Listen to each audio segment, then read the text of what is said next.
that does not talk, the best thing you can do for them is to talk to them. Right, Messiah? Yes. How old were you when you started talking? 7. Come over here. How old were you when you started talking, Messiah? 7. 7. Hello and welcome to episode 10 of Awkward Moms. I am Brittany Daniels and I am so excited to say that I made it to episode 10. When I first started, I was kind of doubting myself just a little bit.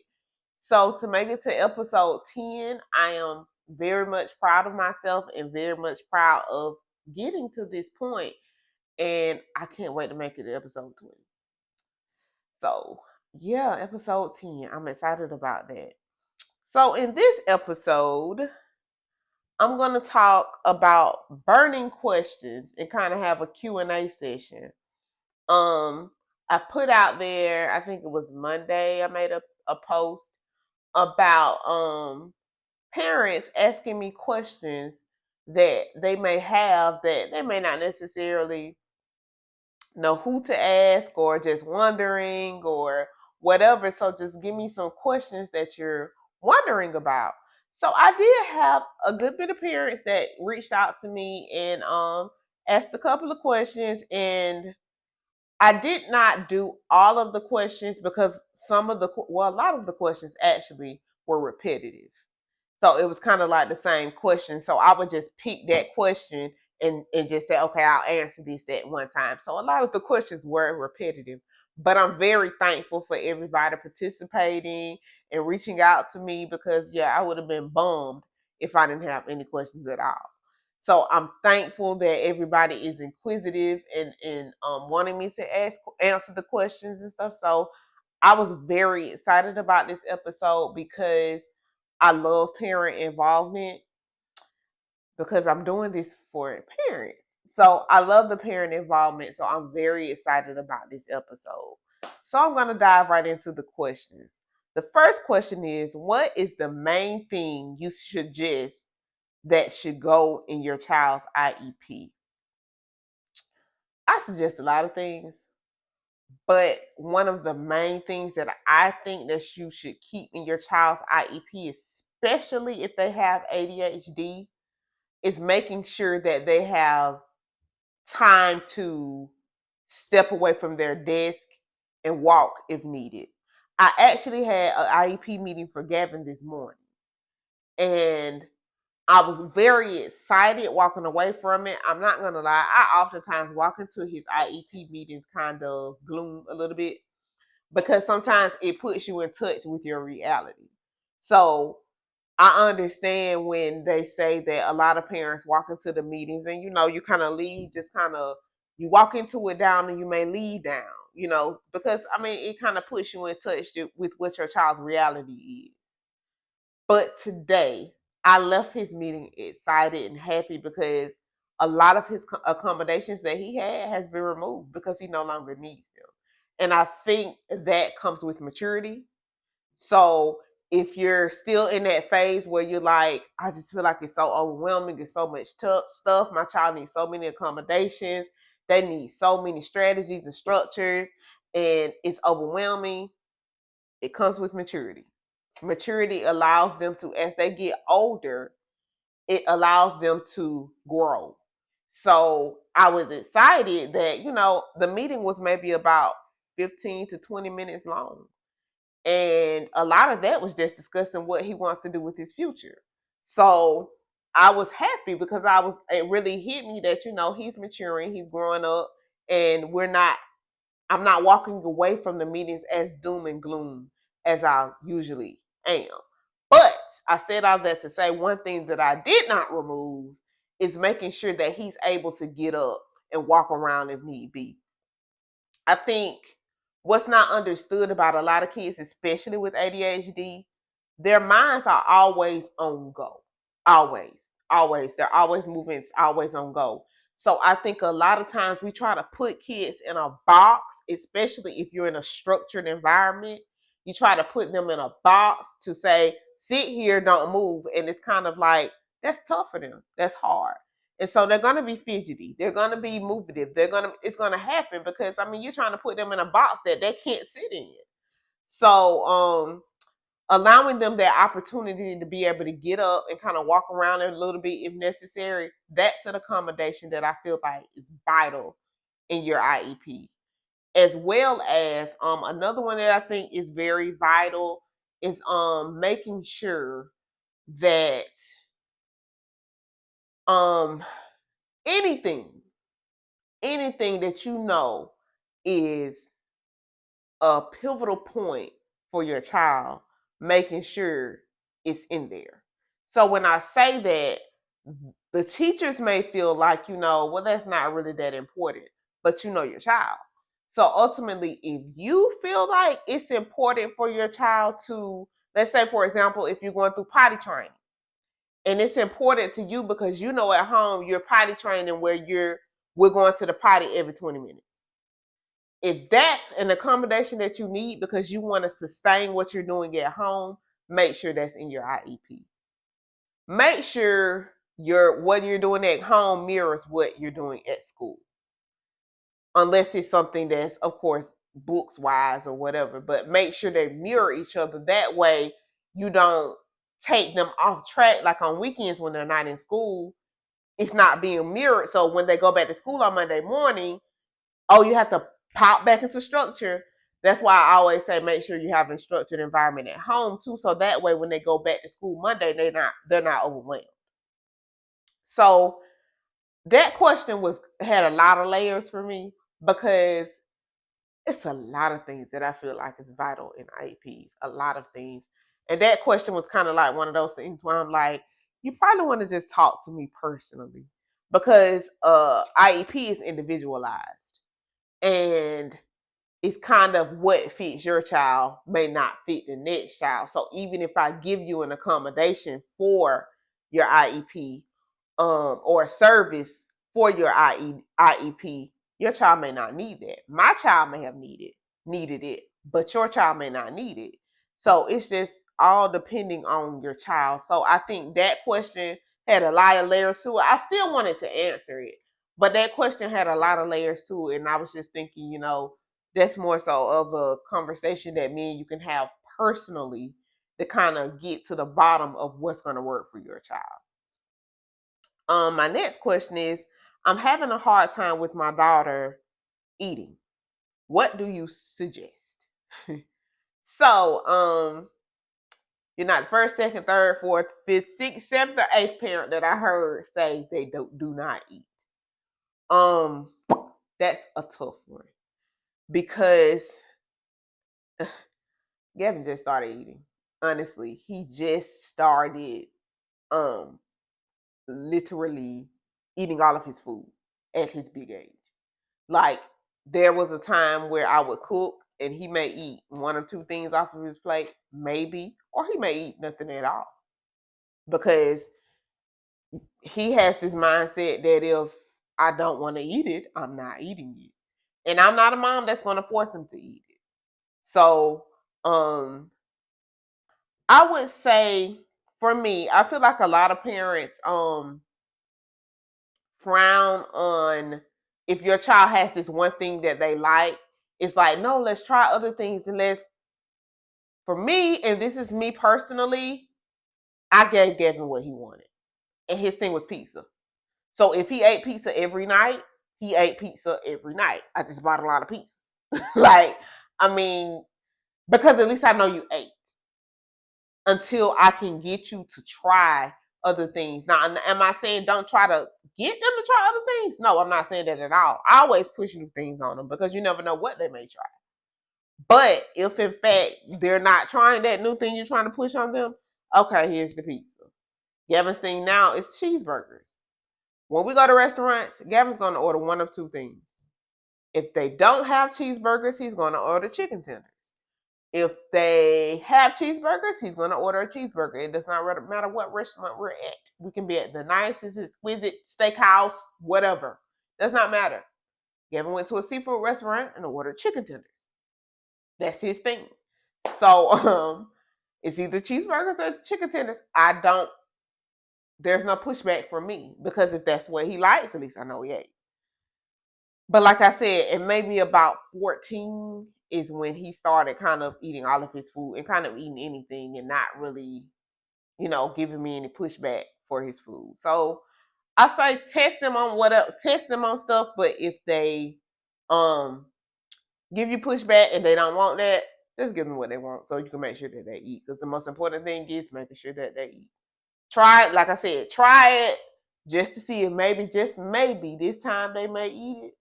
But if not, and it's continuously giving you pushback, if they want the pizza, just give them the pizza. What are the early warning signs of autism? There are a lot of them. But the main ones that I would say I look at, because yes, I'm that person that probably will look at your child and be like, yep, they have it. Just go get the paperwork. That's what I say every time. Nonverbal, that's a no-brainer. Not all the time though, because I think people mistake nonverbal for being autism a lot of the time, and sometimes it's not. It's maybe something else going on, but most of the time, that's probably what it is.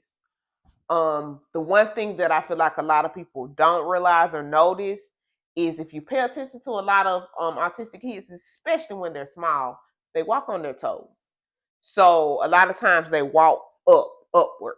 They may eventually level their feet off as they walk, but for the most part, especially when they first start off, they're on their toes. So that's something that I pay attention to. They have social cues that are kind of different from your average child. So a lot of times if you see them, if you speak to them and they kind of hide behind mom or hide behind dad, it's kind of a clue. The social cues are, I mean, you have your kids that are just shy, but I guess I know what I'm looking at. So it's kind of like, that's kind of, they're not social. They're not social and they're not trusting. So it's kind of like, I don't really know about you. If you kind of see that, then that's kind of a clue of, yeah, something is it's probably autism. Um most of autism is social. Most of it is going to be social cues. Most of it is just kind of noticing. And for me, I wanted to answer this question, but it was a hard question for me because what I say all the time is I know what I'm looking at. But for some reason, I don't know how to describe what I'm looking at. I mean, I can tell you those things that I just said, but it's kind of like I look at it and I'm like, yeah, that's what it is. But I don't know how to explain to you what I just saw, other than nonverbal, the toes, kind of a few little social cues. I don't really know how to explain what I'm looking at. I just know what I'm looking at because I've looked at it for 15 years. So that's kind of the basis of, but most of the time it's going to be, most kids that I've seen, most of them, not all, but most, nonverbal is probably one of the number one signs that you probably need to go get them tested. Next question. How old is your son? My son is 15. He's 15 years old. He'll be 16 in March. So this has been a journey. I've watched him grow, and I've watched the changes that he's went through and kind of going through puberty and going through, the different changes in life. And it's interesting to watch the difference between him and his brother, and because his brother is going through that phase now where his voice is changing and that kind of thing. So watching him go through it, but watching Gavin go through it was a little different. So I say as they get older, they, like I said, they mature, and you kind of notice different things that are different from probably your average 15, 16-year-old. But with the maturity comes, kind of seeing, I think that's kind of the age where people start to say they're growing out of autism. No, they're not. It's still there. It's just that maturity happening. So he's 15. Like I said, he's 15. He'll be 16 in March. So he's a big boy. And I've been at this a long time. The next question is ADHD genetic? So yes, it can be. It can include brain differences and environmental factors as well. So that was something that I had to research. That was something that I did not know. That was something that I learned. So I thank you for that question because I learned that myself. I did not realize that. I know autism, they don't necessarily say that's genetic. I feel like some genetics can play a part, but ADHD, they do say that that can definitely be something that's genetic and passed down.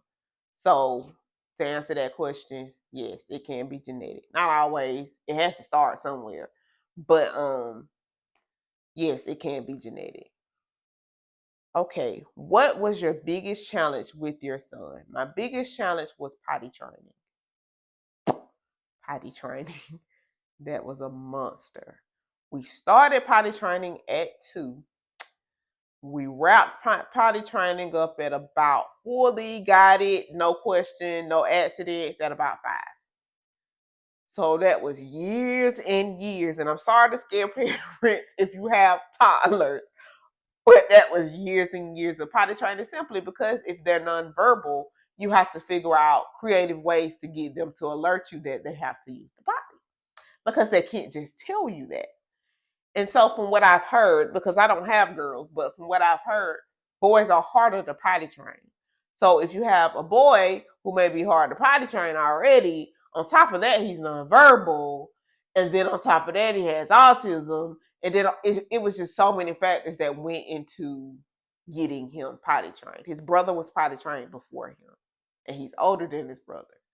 So, it was more so I'm always gonna shout out Bernita and I'm always gonna shout out Keisha. I remember her name because yeah, they helped me through body training because I had no clue what I was doing. My my baby boy was easy because he could say, "Mommy, I got a potty." Gavin couldn't do that. So my biggest challenge, I've had a lot of challenges with raising him, but potty training was a monster. It was big. It was hard. And I mean, like I said, it's hard. It's harder when you have a child that can't communicate with you. I mean, you could always figure out creative ways to get them to communicate with you, and there's some out there. But that probably, and I mean, that's back when I knew absolutely nothing. I was just out here just winging it. So, potty training probably was the hardest thing that I ever had to go through. If you have questions about that, you can reach out to me and I can see what I can do. But potty training is probably it's harder. It's very hard when you have a nonverbal child. It's very hard. Doesn't matter if you have a boy or girl. Next question. Um, what signs was your child showing that made you test him? Um, again, he was nonverbal. Also, um, his I didn't know then, of course I know now, but I didn't know then that his social interaction was very he would be that child that's in a room full of children, but they don't even exist. Like he's off in a corner pushing his cars by himself, and please don't touch his cars. And please don't say anything to him, and please don't bother him because he does not want to be bothered. And so the main reason or the major reason that I went and got him tested is because he was a nonverbal. I feel like by age 2, you need to be saying something. I mean, as a baby, he didn't do a whole lot of cooing, like the goo gaga stuff. I didn't get any of that out of him. And he was pretty much. I mean, we didn't. He might have got a few things out of him, but it was just mute, nothing. Every now and then you might have got an or something like that, but I mean, other than that, you didn't get a whole lot out of him. So I knew that was not normal. So that's what made me go and get him tested. Again, when I got him, I was telling my story. I was saying that I got him tested. They said it was autism, and I was like, "Oh, okay. What is that? Never heard of." So I mean, I didn't know what I was looking at. I didn't know what to look for. I didn't know because I had no clue what I was doing. So that's why this is so vital to me, because I'm sure a lot of parents are in the same shoes I was in. Like, what are we doing? What is this? Like, although it's more resources out there now than it was back then, but it's just, I don't know what I'm looking at and I don't know what to do. Yeah, I know that autism exists, and yeah, I know my cousin or my auntie or somebody may have a son or a daughter with autism, and I heard of it before, but I still don't know what I'm doing. So yeah, I was there. But that's what made me get him tested. Mostly the fact that he was nonverbal and he was not saying anything. Next question. Why does my daughter's routine never change? Um I posted the other day that I informed Gavin that I now have a Disney Plus subscription. It came with my Hulu subscription, so I was like, cool, I can let Gavin know that I have Disney Plus, because Gavin loves the movie Cars. He's loved the movie Cars since he was one. So in my head, I'm thinking, oh, okay, yeah, he can watch Cars. But in my head, I'm also thinking, as he's excited when I tell him that I had the Disney Plus subscription, we're gonna have Cars 1 through 3, 1, 2, and 3 on full blast every day, because it's routine. That's in between him taking the time to put on shows to sing the same songs every day. It's about 5 songs that he sings every day, and all 5 of those are going to get sung loudly every day. That's the routine. So when I read that question, I kind of laughed to myself, because I was like, that's how they are. Everything is the same and it never changes. So it kind of puts you as the parent in a place of, you have to have a routine life. Because if you don't and you throw them off track just a little bit, you throw them off. We're going through the process of, I was a mom that, yes, I was a mom that I still washed their clothes. I still folded their clothes. They barely had chores. Their chores was minor. But I wore myself down. I wore myself out. So I tasked them of the chore of washing dishes. So they switch out every day. I wrote on we have a marker board on our refrigerator. So I wrote on the marker board who has what day. My baby boy doesn't pay attention to the marker board that much, but Gavin. If it says Gabriel is supposed to wash dishes on Wednesday, Gabriel is supposed to wash dishes on Wednesday. It does not matter if the schedule got threw off and Gabriel washed dishes on Tuesday. The board says that he's supposed to wash dishes on Wednesday. So that's what's supposed to happen. That's how their brains are wired. Now, of course, I have to sit down and I have to have a long, drawn out conversation with him about why he's washing dishes on Wednesday. This is a true story, by the way. Of course, I have to sit down and have a long, drawn out conversation with him about why he's going to wash dishes tonight. But when you try to switch their routine and shift their routine, you throw them completely off. So a structured and routine life, that's why they get stuck on some kind of food, and that's it. I don't want anything else. Don't throw me off. I want that. That's it. So yeah, I can't tell you if that'll ever change, because almost 16 years it hasn't changed for me. Again, Cars 1 through 3 since he was 1 year old. We started out with Cars, then we took him to the movies to see 2, and then we took him to the movies to see 3.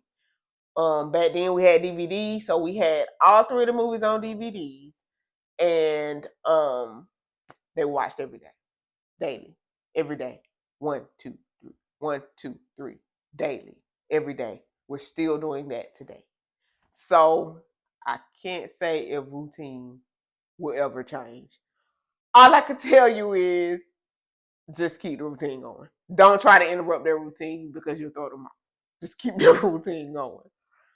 That was a good question. How old was your son when he was potty trained? Was it hard? So yeah, that goes back to that other question that I had. He finished when he was 5. I think that's about the time that we were officially done with potty training. He also started And what I also noticed is he also started to talk around that time. So that made it easier too. It was extremely hard. Extremely hard. I'm gonna push that. That's not gonna be an easy task. Like I said, you can imagine having a child that's not verbal and trying to potty train them and them having to tell you that they have to potty. It's not gonna be easy. It's not gonna be an easy task. I mean, potty training a child in general is not necessarily an easy task.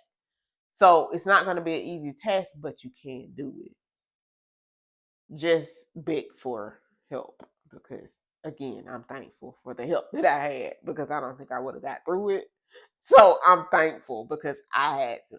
I had to ask for help because it was hard. So yes, potty training may be a bit difficult for you. Prepare your patience. Prepare your patience and prepare your pockets for plenty pull-ups and plenty messed up underwear.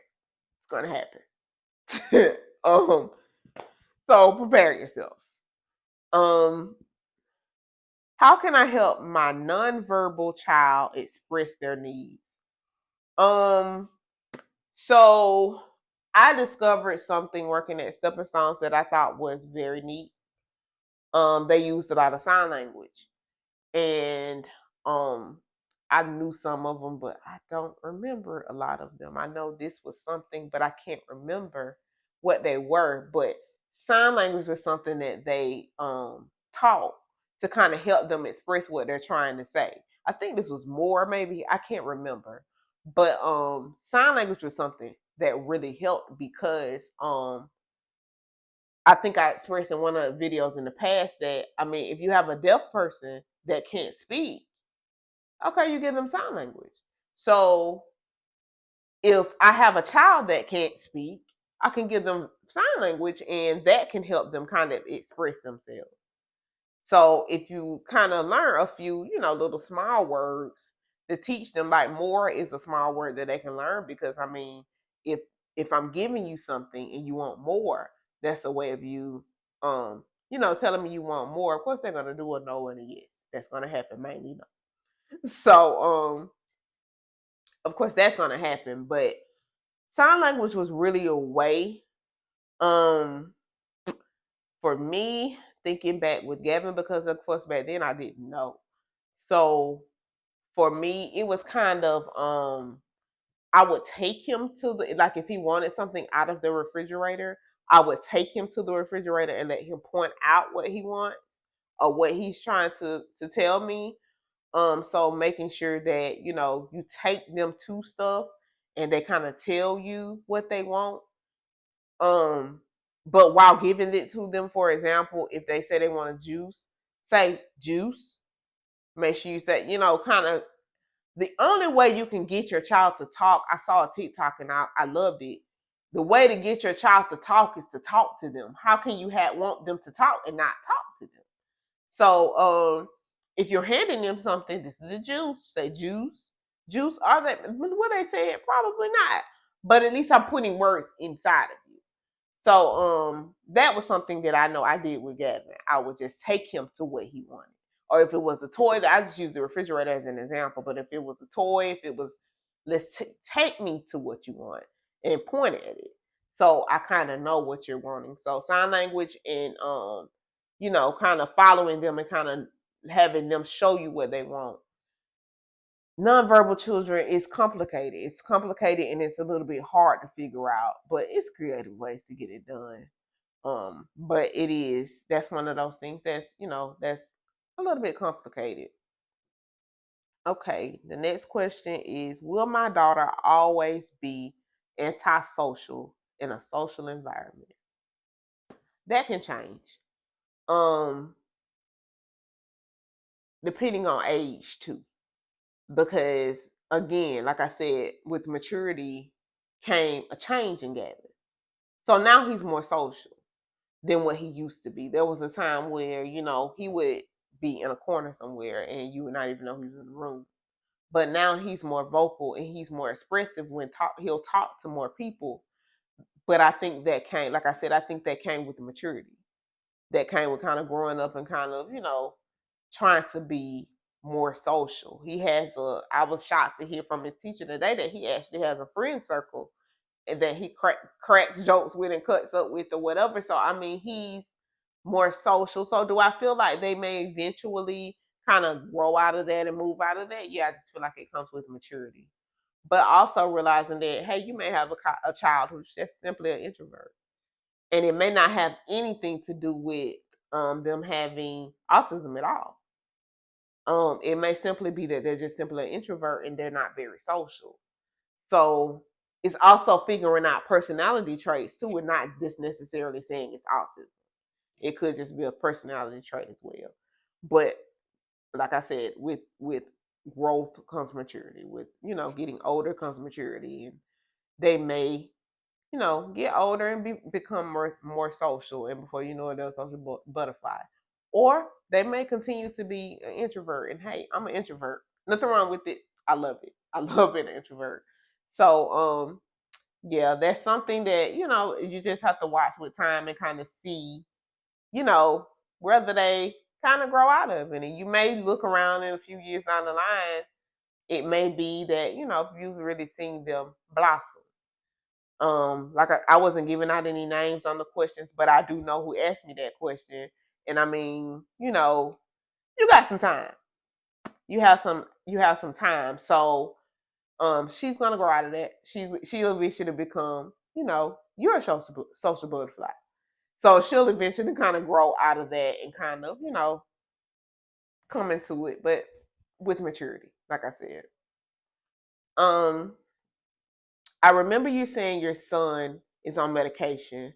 What kind is he on, and does it help? He's on Adderall. He takes one I think it's 5 milligrams at school, and he takes 10 milligrams before he leaves home in the morning.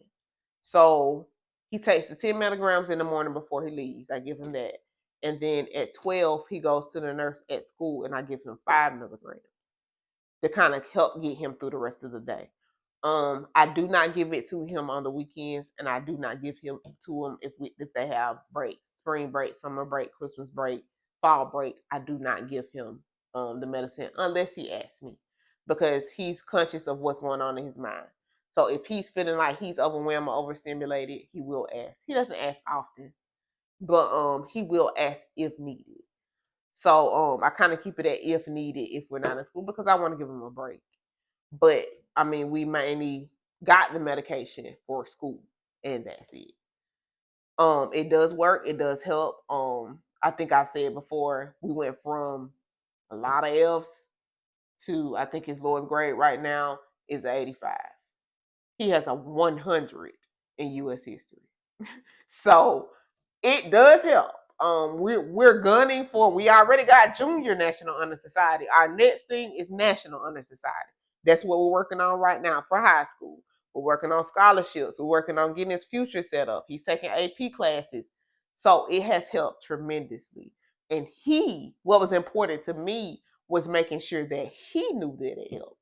And he can see that it helps him. So I'm not a person that's just saying put your child on medication. That's not what I'm standing for, because I didn't want to put him on medication. I didn't believe in it. But if it's something that's helping my child or something that I see is going to help my child, then I had to give it a shot, and I'm glad I did. So to answer that question, yes, he is on medication. He is on Adderall, and it does help. And the last question: how can I keep everyone involved in my son's care on the same page? That question. I say that question for last because that's so important to me. Very important to me. If you watched the episode on not last week but the week before last, I had his brother on. And I did that with a purpose, because it's important to make sure that everybody that's going to be involved in your child's life is involved in your child's life correctly.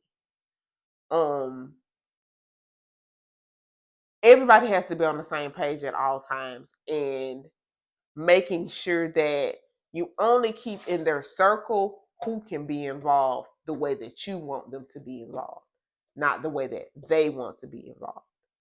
because what you end up doing is setting your child up for something that they may not necessarily be prepared for.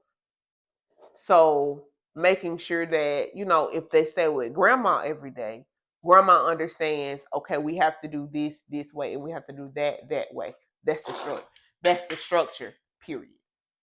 And making sure that everybody's on the same page and everybody understands what's happening and what has to be done. So also, I'm a big pusher for making sure that not only the adults but siblings, the kids around them, understand.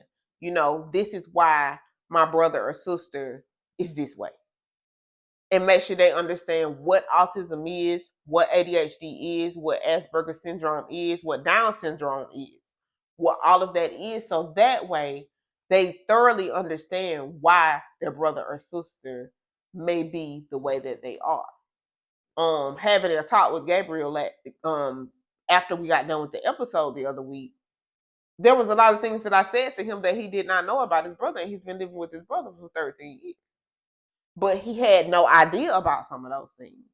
And so making sure that you have them involved in understanding, like, this or that with their siblings, so that way, they're not feeling like, for example, he said that he feels like I'm lighter on Gavin than I am him, and it's not necessarily that, and I'm not lighter on Gavin. I'm just as hard on Gavin as I am on him. But it's also understanding that some of the things that he understands Gavin doesn't. And so making sure that just everybody involved in their life understands everything, so everyone can be on the same page, because that's what's important. Because again, we talked about earlier, they have to have structure. They have to have structure. They can't be here and there and everywhere and everybody's on different pages, because you kind of mess with their minds a little bit. So it's important, it's vital that everybody is on the same page. So it may sound corny, but even if you have to call family meetings, hey, if you're involved in my child's life and you're going to be involved in my child's life for a certain period of time, as far as like if you're babysitting, if you live with, hey, family meeting, let's talk about this, let's discuss this. It sounds corny, but ultimately you're doing it for your child, and you're making sure that everybody's on the same page for your child. So communication.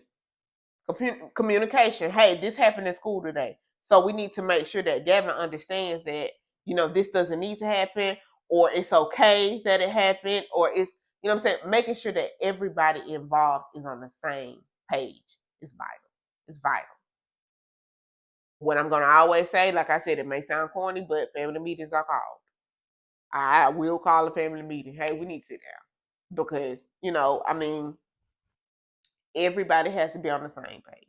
That's important.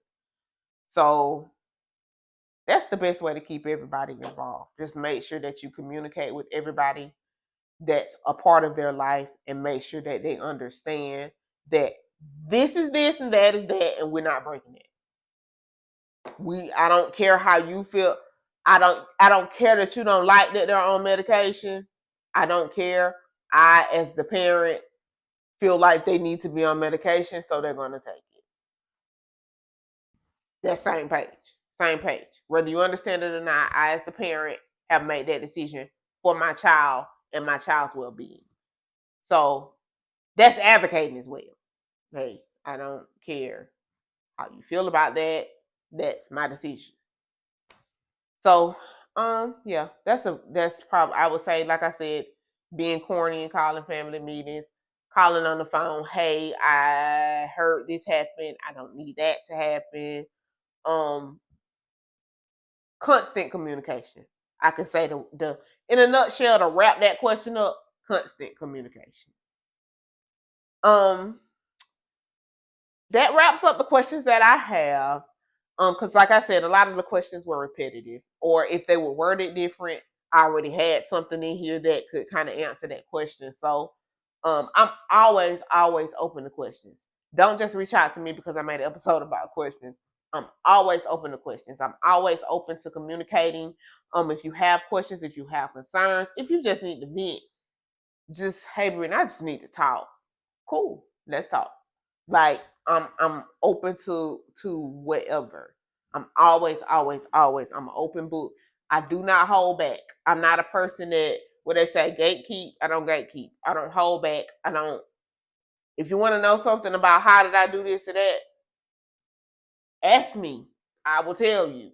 Like it's certain things that I won't say on here that I'll say to you in private. Like if I'm asked about, well, the discipline part, I don't gatekeep. I don't. I'm very open and honest about how raising Gavin and continuously raising Gavin because I'm not done. But raising Gavin, how it was. So ask me anything. I'm open. I'll always reach back. I'll always communicate. I'll check back up on you to make sure that you're good. So I'm always open to questions. My next episode, I need parents. I want to talk to parents. And when I say parents, as mama, and daddy, let's talk. I want my next episode to be simply let's talk. I've told my story over and over and over. Everybody knows Gavin's story. I want somebody else to be open to telling their story. I understand that some things you may not be as open as me because everybody's not like me. I feel like this is my ministry. This is what I was called to do. This is what I was supposed to do, but everybody's not me. So, I mean, if you're not comfortable with some things, hey, tell me ahead of time. I'm not comfortable with that. I don't want to talk about that. But I just want to talk. I just want you to tell your story because I mean, the number of kids with autism is way too high for me to not have no stories. So reach out to me. Let's talk. Let's get you on here. Let's make something happen. I want to talk to parents. I want you to do more than inbox me and tell me what such and such doing this and what I do about that. Come on here and let's tell your story. So I really want my next episode to be somebody really telling their story. So reach out to me. And let me know, hey, I'm ready to tell my story. I got some parents in mind who I said I was just gonna make do it, and they gonna hear from me, and they gonna know who they are once they hear from me. But I want to hear your story. I want to hear your story. So please, please, please. I want from the smallest kid, I'm just getting started, to the biggest kid. I've been at this for a long time. So please, please, I'm begging. Reach out to me and let's tell your story. As always, I'm so thankful to my supporters. I have some supporters that are my supporters through and through. They're gonna like, they're gonna share, and they're gonna follow. It's gonna happen. They're gonna make sure I'm out there, and I'm so thankful to all of the people that support me 100%. I'm still climbing. I'm still growing. My numbers are seeming small, but I know without a doubt that those numbers are gonna grow. It's gonna be bigger than what I imagined it to be because I prayed on this, and God gives me the visions for this. I don't just wake up and say, "Oh, let's do this." I pray on this first. So, even in those times where I'm feeling like, "All right, well, maybe this not it. Maybe this not for me," God reminds me, "Nope, we're gonna keep going, and the next topic is gonna be this." So, I'm so thankful for those people that push me and continuously support me. I'm so thankful. I can never thank you enough because without you, I probably would have gave up a long time ago. So again, thank you so much for all of your support. I hope you guys enjoyed the episode. I'm hoping that I really answered everyone's questions. If you have more questions or you have more concerns, or you want me to elaborate some more about on a question that you had, please reach out to me and let me know. But I'm going to wrap this up here. And again, I thank you guys for tuning in. Have a great rest of your day. Bye bye.